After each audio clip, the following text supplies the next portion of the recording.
Ibang paraan sa pagluto ng biko. Panoorin niyo lang kung paano huminawa.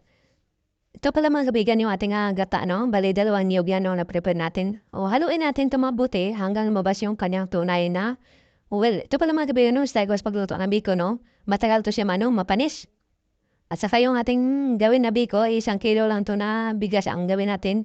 At saka yung ating sugar, 1/2 kilo, pero hindi natin to ubusin, no? So, ito na mga kaibigan, no? Lumabas na yung oil niya.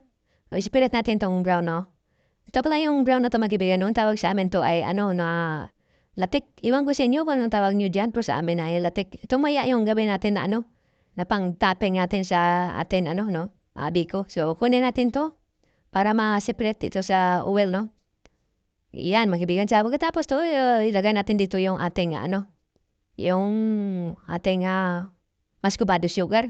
So, haluin natin dito para, mano, ma-absorb yung oil niya. Yan.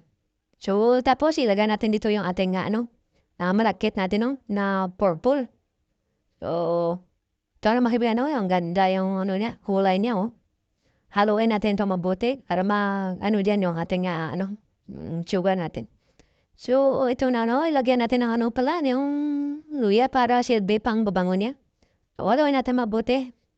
Yan, mga kaibigan, no? Okay na to, luto na to, no? Ilagay natin to sa ating panglagyan at saka lagyan natin to ng ating topping, no?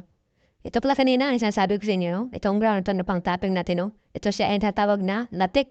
So, ito na, bigan. Okay na, ready na yung ating biko.